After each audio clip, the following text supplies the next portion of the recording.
Right in the middle. You want to short guys. Feature of me. You know, when these things were active, Australia was one of our targets. just for practice. Practice. Practice time. I think that's why he bought it. All right, everybody ready, me?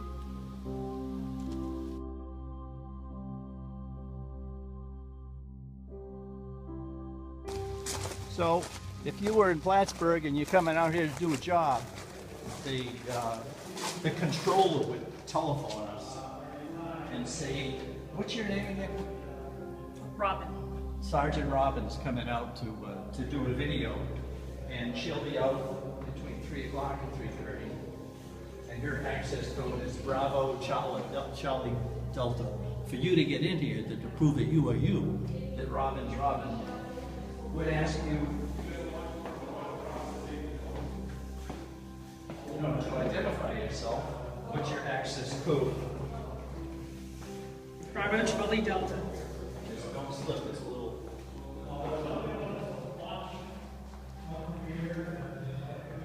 So this here is the entrapment area. You'd walk up. There's a door here with a solenoid. It's not here. You'd push the button, and I would release the buzzer. You'd open the door. You'd come in. That door would close behind you. There'd be a telephone right here. You'd say, "This is Robin. I'm here to fix the pneumatic system." You'd say, "Robin, what's your access code?" Tell us. Then I'd buzz this door, and you'd come in there.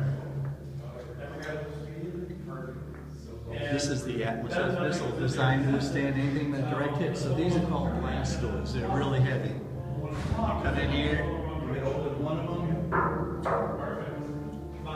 That's one of the reasons we didn't want to do anything, because there's always a chance of, outside of work. And the deal is only one of these doors is open at a time.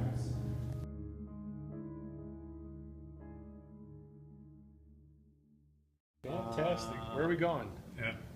The only thing I was going to add is that where the two pieces of metal stick out up there on top, Up here. that was where the cabinet was that controlled the two diesel generators down on levels 5 and 6. Over here, where that one is, they brought up two cabinets so that the BMAT then had to monitor the LOX load and make sure the valves were going right, otherwise reach over. Was the locks put in at the base?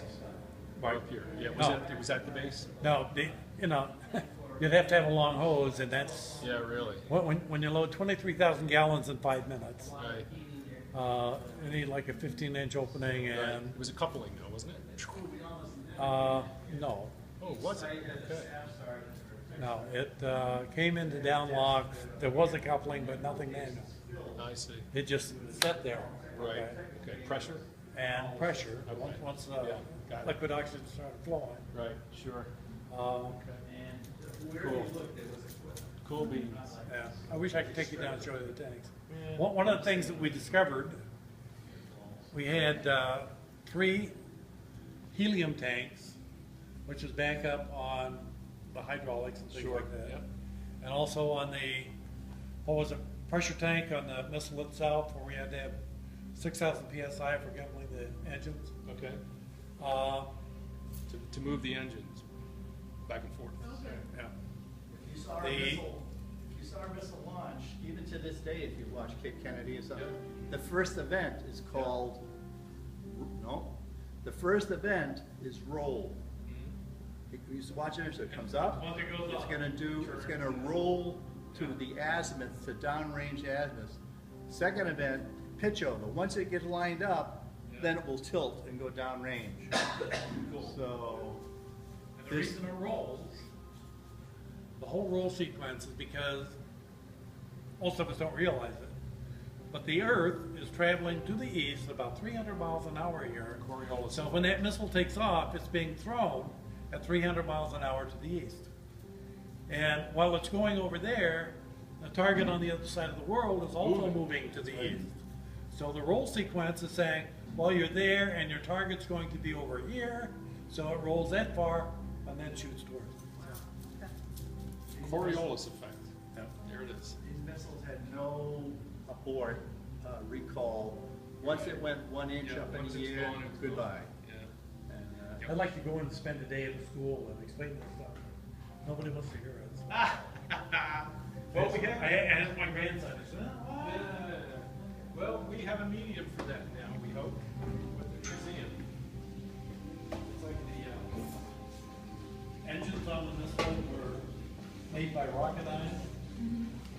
And if you ever go to a museum that has engines, those Rocketdyne engines. so again, this is a blast door. And we got 2 of them to protect the missile and the crew. Watching my head. Yeah. Are you explaining this door? The blast door? No, you go ahead, do the blast door. This is a blast, this is the blast door? that's one of them. 2 of them, as long as they come in Pairs. one. So what would be on these racks? Yeah, I'm gonna show you guys this down here. Stuff like this. Oh, okay. Anyway, the corrugated engines from Rocketdyne allowed actually missile fuel to circulate around the engines to carry away the heat, and then it was dumped in to be burned. But that's, if you ever see an engine by Rocketdyne, it'll have corrugations in it. That's what it was for. Yeah. I'll explain this door in a minute. Yeah, trolleys were for what? Were they added? What was all the trolleys here for? Oh, these were here. For trucks? These are all cable trays. Okay. Different cables that came in. Just the cable trays.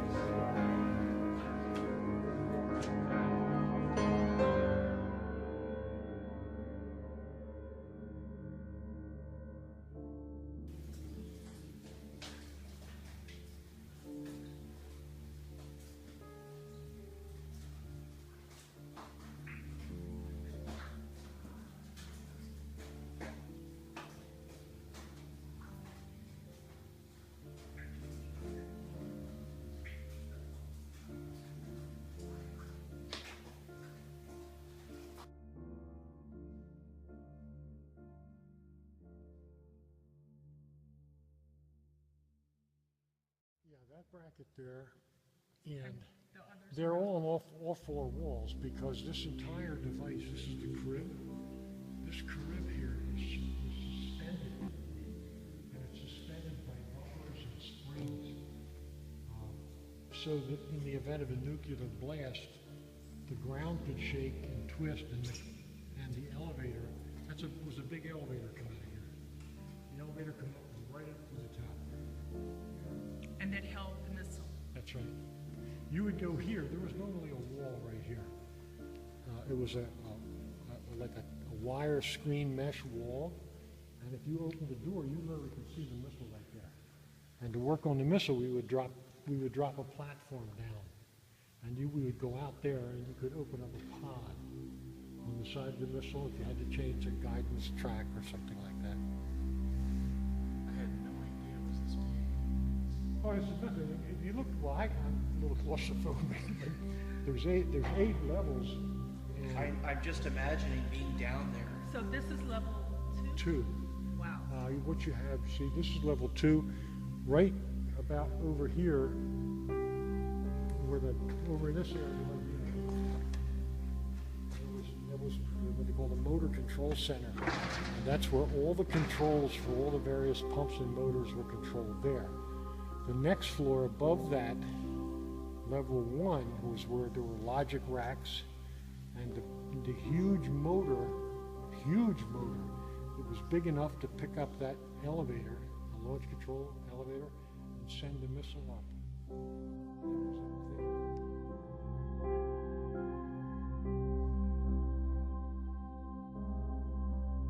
That was up there. Fantastic. I hear them coming. I can't see them though. Harry? Stop. Who goes there? Huh? Harry? Richard? Alex is saying there's a group shot. Alex is what? Wants you up there for a group shot. There's another professional photographer that The price is right. $1. 2,300. Where's 2,300? Where is it? Prescott, Arizona. Perfect. ABV. Congratulations.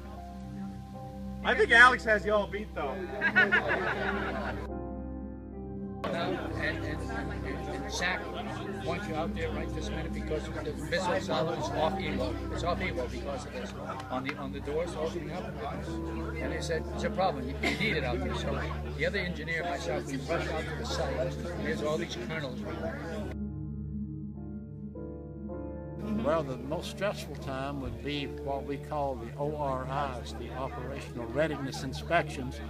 When headquarters SAC in Omaha, they would send a team in unannounced and declare the base had to essentially respond as if we were at war, see how well we were in responding to our duties under a wartime situation.